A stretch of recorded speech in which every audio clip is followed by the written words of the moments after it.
Gabriel Magno, hipnoterapeuta e estudante de neurociência. Eu sou Mônica Pantarotto, psicóloga, e hoje nós vamos fazer uma análise do filme O Coringa, tanto na parte psicológica como social. Eu nunca o ouvi chorar, ele foi sempre um garotinho tão feliz.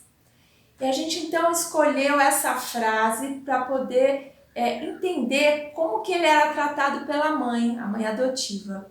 Então, existia uma exigência emocional, né, um apelo emocional para que o Coringa sempre fosse Existia sempre um apelo emocional para que o Coringa sempre demonstrasse ser sempre feliz, sempre estar sorrindo. E por conta dessa pressão, ele não poderia aceitar a dor dele. Então ele só poderia ver o lado feliz, o lado alegre, o lado positivo das coisas, mas as coisas negativas que tinham interno, ou no exterior mesmo, ele não poderia olhar isso e trabalhar essa questão. Então é muito importante a gente ver que esse lado existe, esse lado da dor, esse lado do sofrimento existe, e a gente precisa trabalhar ele. Que é possível qualquer pessoa melhorar esses aspectos, né? Então o que acontece? A gente tem sempre na nossa psique as polaridades. Tristeza, alegria, raiva, contentamento. Então se a gente simplesmente nega uma parte nossa que é desagradável, da tristeza, da raiva, essa parte ela vai se acumulando, que a gente chama na psicologia os conteúdos que vão sendo reprimidos. Então, uma tensão, um estresse vai se acumulando, e aí, ao invés de aquilo ficar simplesmente escondido, ele se revela, essa parte se revela e aparece como sombra, como conteúdos sombrios. Então, pensando psicologicamente, a gente usa um termo que é o termo máscara, né? Então, a gente usa máscaras para entrar em contato com a sociedade, por exemplo. Eu uso a máscara de mãe para lidar com filha, eu uso a máscara de professora para ficar diante dos alunos, a máscara da secretária, a roupa que eu vou ter que vestir adequada. Então são essas máscaras, elas num certo momento fazem parte do nosso lidar com o dia a dia, com determinadas situações. Seriam basicamente máscaras ideológicas, né? Uma das questões de máscaras que a gente pode ver seria as próprias redes sociais, né? Que obriga a gente a ter máscaras bem específicas e delimitadas e além disso até colocar filtros, né? Filtros, mudar mesmo a realidade, transformar a nossa realidade como se fosse uma realidade perfeita. Nós almejamos a perfeição. Então a gente fica olhando o perfil de pessoas que a gente gosta, que a gente idealiza e a gente vê ele como uma perfeição, mas a gente não vê as dores que ele sofre, as dores que ele tem na parte interna. Então é justamente a parte, né, das sombras da pessoa e tem a parte que você expõe para a sociedade, que é a parte perfeita, a parte da maior qualidade que você tem. E aí no caso, dos problemas disso é que você está escondendo os processos, né? Está colocando nessa sombra muitas informações e aí, como ela falou anteriormente, uma hora vai vir, né, esses processos. Na verdade, essas máscaras elas acabam ficando cristalizadas, né? Elas perdem aquela utilidade saudável daquele momento para exatamente cumprir algumas condições de aparência, né? Como ele falou, de modelos ideais. E aí acaba criando uma disfunção. Uma das coisas que não deixa tão explícito é que qual tipo de doença específica que o Coringa tem. Numa das partes do filme mostra que é quando ele está falando com o assistente social, que ele já foi até internado anteriormente, mas isso é uma das coisas que ele tinha. Outra coisa que é bem explícita no filme e deixa bem claro, e é muito importante a gente ressaltar, que é quando ele tem aquelas risadas que acontece alguma coisa com ele, que deixa ele constrangido, que tem uma questão emocional, uma carga emocional que afete ele começa a rir de forma descontrolada. E esse transtorno é chamado de transtorno de expressão emocional involuntária, afeto pseudobulbar, riso patológico, desregulação emocional e epilepsia gelástica. Isso são vários nomes do mesmo sintoma, né? Que é você ter algum gatilho emocional, alguma coisa que te influenciou no meio ambiente, que te deixou constrangido e você não sabe a maneira de se expressar naquele momento. Então, no caso dele, ele não sabia, ele estava triste e ele começava a rir.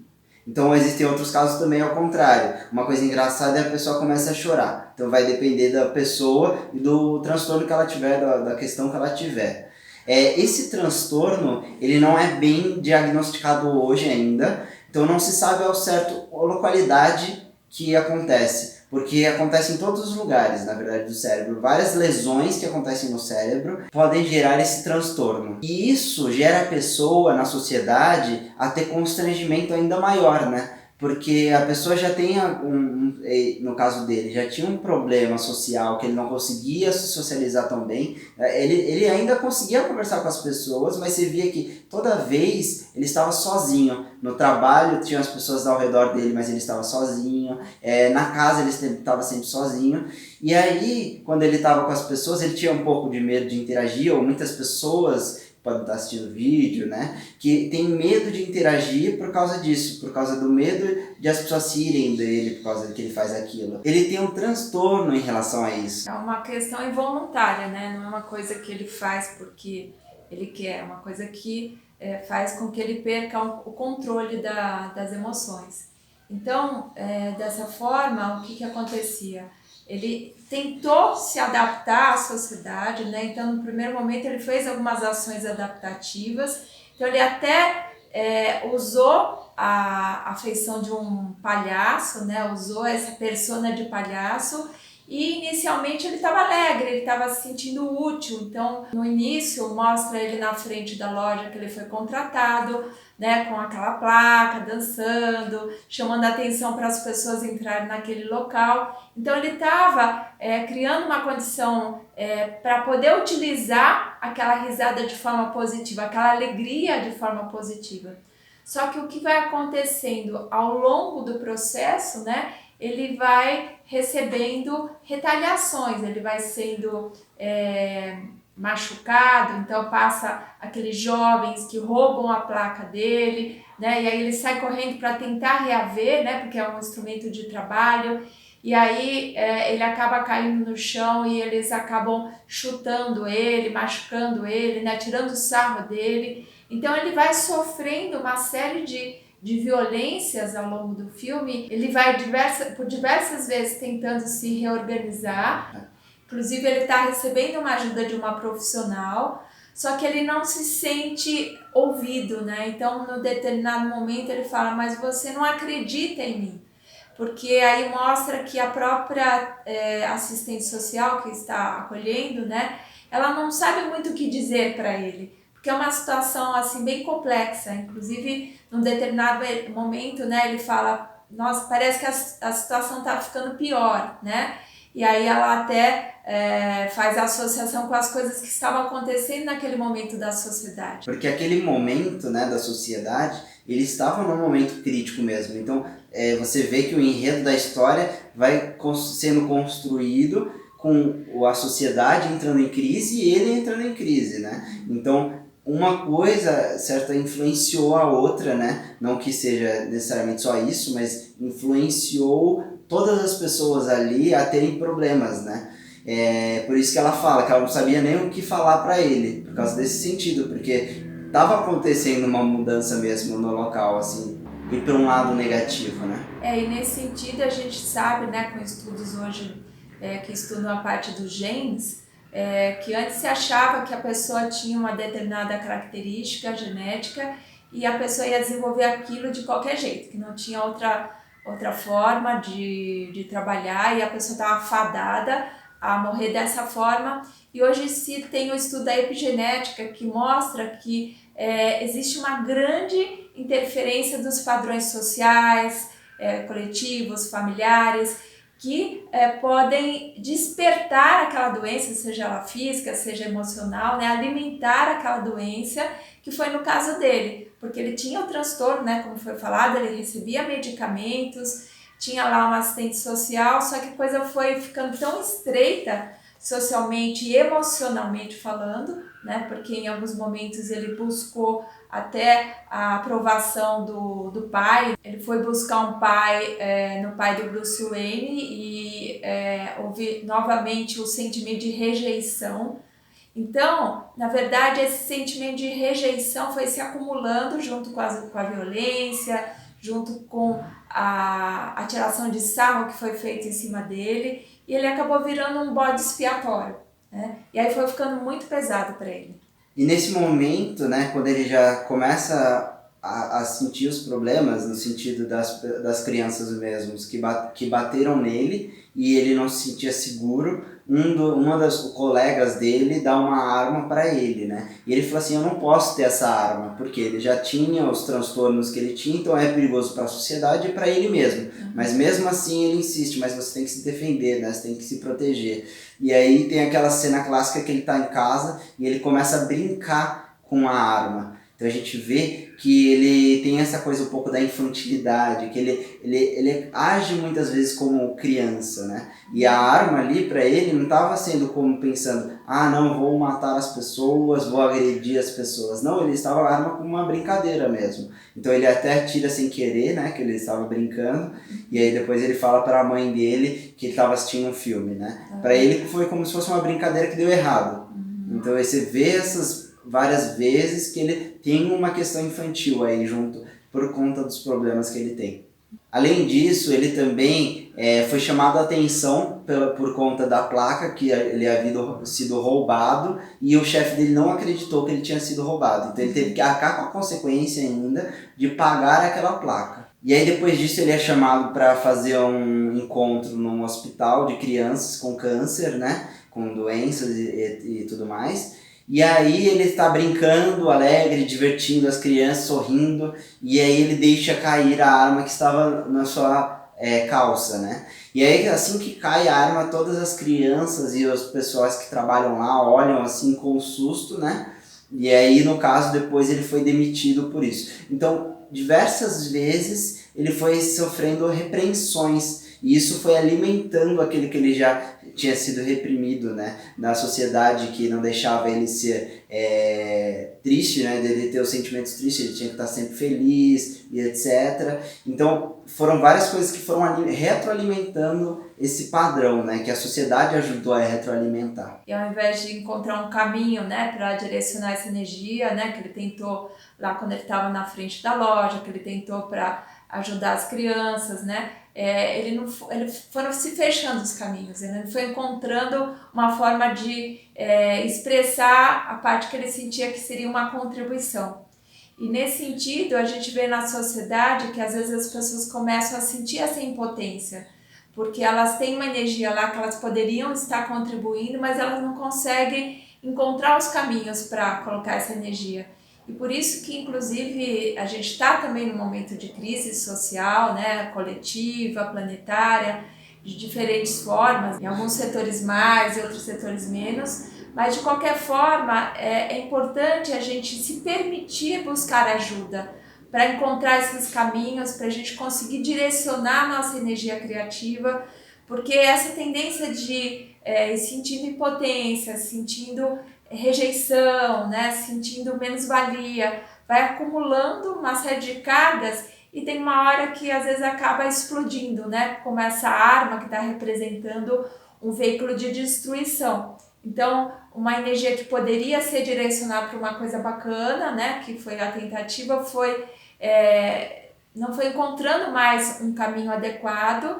Então, a gente tem que também, como sociedade, buscar formas de autoconhecimento, de descobrir cada um o seu potencial e trabalhar essas questões que são doloridas, né?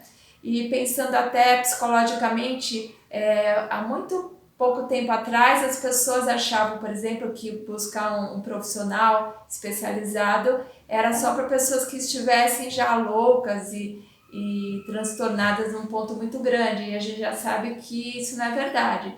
Que todo mundo precisa ir olhando para os seus conteúdos, olhando para as suas dores, né? Então, isso é importante também de a gente abrir esse espaço para a transformação. Esse filme gerou muita polêmica por causa disso, Mas a questão não é nem se o filme é bom ou é ruim, tem gente que gostou, tem gente que não gostou. E sim a crítica que ele faz, que a gente tem que pensar na sociedade. Tem muita gente que sofre de coisas que ali foram explícitas, né? Que a gente viu que aconteceu. E a gente tem que aceitar essas pessoas e tentar acolher elas e ajudar de alguma forma, né? Então, é o que você falou, a pessoa tem que procurar ajuda. Então, se você estiver vendo e você sentiu coisas no filme mesmo que tá passando com você e que você que te doeu em certo ponto, você tem que procurar ajuda de um profissional que possa melhorar isso em você, né? Porque isso é muito importante, você ir atrás de algum profissional que saiba isso, que tenha capacitação para melhorar. E isso, a gente vê isso também em diversos setores, até a própria escola, né? Eu atendo várias pessoas que ou são mães de alunos ou são professores, e a nossa sociedade ainda carece de uma reflexão de como lidar com a agressividade, com a raiva, né? Então, a tendência é muito mais isolar aquela criança ou julgar aquela criança do que tentar ver como que se direciona essa energia. Eu tive um caso de, quando eu trabalhava com crianças, de um menino que tinha sido expulso já de 2 escolas e que depois a gente viu que ele era um líder nato, só que ele não tinha sido direcionado na vida dele para usar aquela liderança de forma positiva. E na medida que a gente foi criando estratégias para isso, ele mudou totalmente, né? Ele continuou tendo aquela energia forte dele, dinâmica, só que foi usando para uma coisa positiva.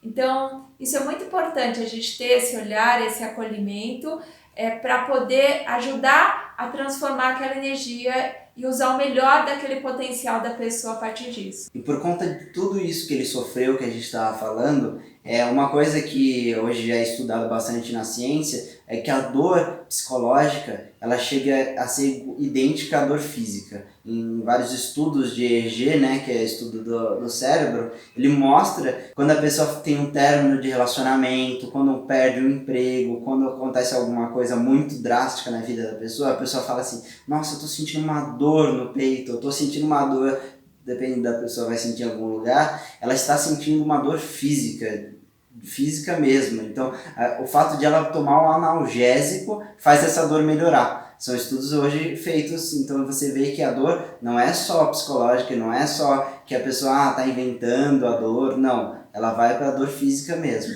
E a região do cérebro onde acontece isso, no giro do cíngulo anterior dorsal, que é onde a gente sente a dor física, então acontece a mesma coisa na nossa vida.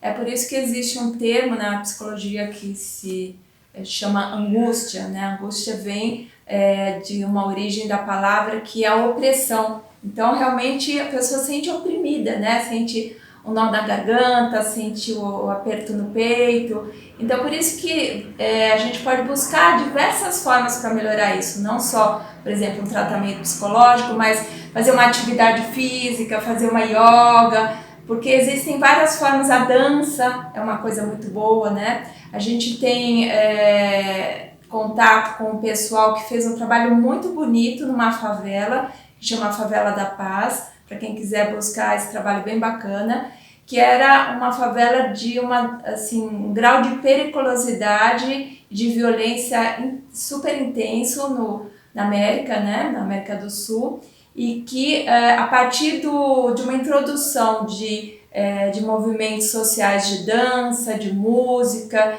de utilização da criatividade, foi feito um trabalho de alteração profunda naquela favela, tanto que hoje esse lugar é procurado por lugares de outros países, né, outras pessoas que vêm visitar, para entender esse modelo que deu certo. Então, o que aconteceu? Foi introduzido recursos para que aquelas pessoas, ao invés de ficarem apenas identificadas com o vilão, com aquele que mata, com aquele que rouba, e sim entrar em contato com o potencial delas, e isso transformou totalmente a vida delas. Em seguida disso, ele estava voltando do trabalho já com todas as angústias, né, que ele já estava sofrendo, e no trem tinha uma mulher, e aí tinham 2 homens alcoolizados que começaram a provocar essa mulher, né, querer ficar brincando com ela e tudo mais. e ele não conseguindo reagir com a emoção dele, porque o que ele sentia, ele não conseguia transparecer, ele começou a rir, uma crise muito forte de riso, que era aquela angústia que ele estava sofrendo, da mulher estava sofrendo ali, né? E aí, quando eu começo a rir, os caras perguntam o que está acontecendo, por que você está rindo, né, e tudo mais. Ficam bravos com ele, e aí começam a querer bater nele novamente, igual aconteceu com as crianças que tinham batido nele. Quando começa a bater, só que eram homens, ele começa a sentir muita dor e tudo mais, e ele está com a arma. E aí ele saca o revólver e mata os dois caras.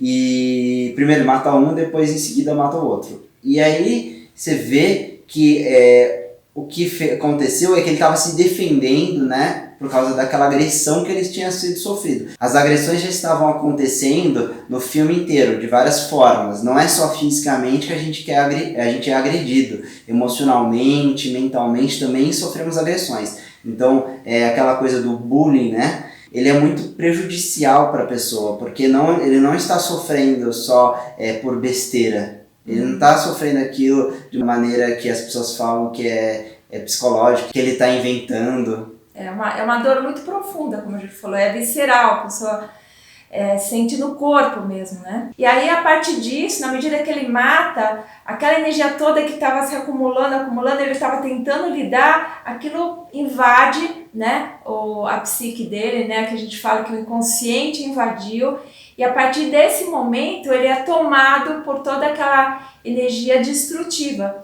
Tanto que aí aparece a questão da dança novamente, que no primeiro momento lá na frente da loja era uma coisa saudável, ele estava chamando a atenção das pessoas para entrar na loja, e aí depois mostra uma cena onde ele já está dançando, só que tomado psicologicamente por aquela energia de destruição, e onde ele acaba se sentindo livre para ser quem ele é, né? Na verdade existe um conflito na identidade dele, né? Posso ser triste? Não, tem que ser feliz. E nessa hora que ele mata, é como se ele assumisse, não, eu posso ser essa pessoa. E aí acaba tendo um caráter até de justiceiro, porque ele foi aceito, né, naquele contexto social. As pessoas começaram a se identificar com ele, usando máscaras de palhaço. Então houve um acolhimento que ele não tinha tido antes. Isso é muito comum de acontecer na sociedade, né? Alguém acaba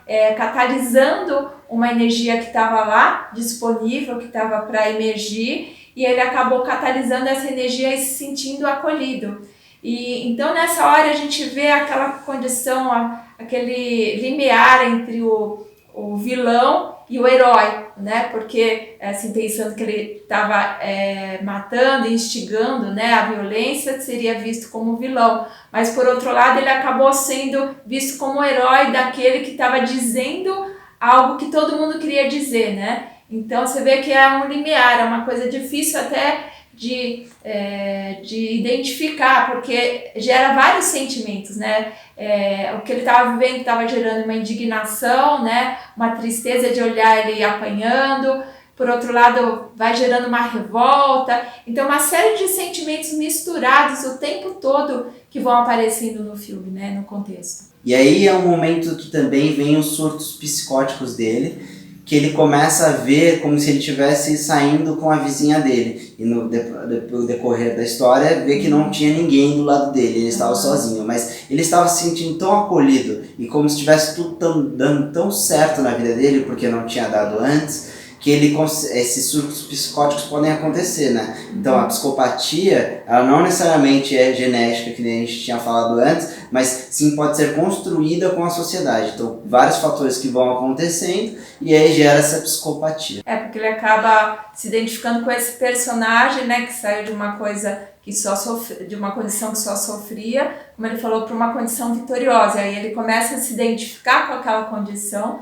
né, e cria até aquela ilusão de que ele está vivendo aquela realidade, né? Que é uma coisa daquela fronteira também, o que é real e o que é ilusório. O tempo todo o filme está apontando para isso. E eu vou ler uma frase aqui também que eu anotei do filme, que eu achei bem interessante, que elucida isso que a gente está falando, que ele diz, né, o Coringa, a pior parte de ter uma doença mental é que as pessoas esperam que você haja como se não tivesse uma.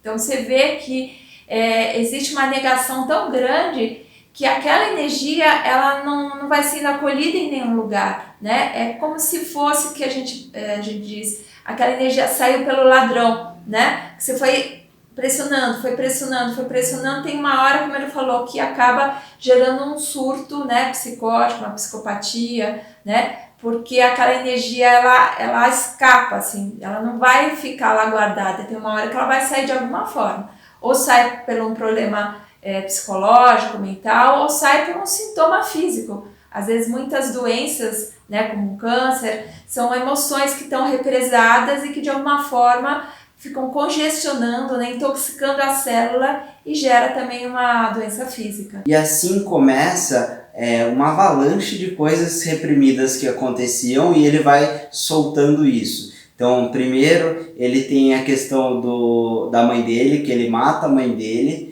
porque é como se fosse, como ele descobriu que ela não era a mãe dele, era a mãe adotiva, e ela forçava tudo aquilo e ela tinha problemas psicológicos, né? Ele foi espancado também, né? Ele foi espancado pelo namorado da mãe. Então foram várias coisas que tinham sido acumuladas e ele como se estivesse livrando dos problemas que ele já tinha. Então ele matou a mãe dele, em seguida os amigos dele, que eram amigos, os colegas do trabalho, vão na casa dele e um deles é o cara que ofereceu a arma para ele, e aí ele mata esse cara. Então, tipo, foram várias coisas que ele foi soltando, né, se libertando, vamos assim dizer, que estava tudo acumulado, né. Por isso que é muito importante, como a gente falou, a pessoa que está com essas questões e está sentindo isso, ir para um profissional adequado na área para ele poder te ajudar isso, porque isso é resolvido, né? Tem como se tratar. Aquele momento é um momento caótico do filme, né? Onde está numa sociedade diferente do que a gente vive hoje, né?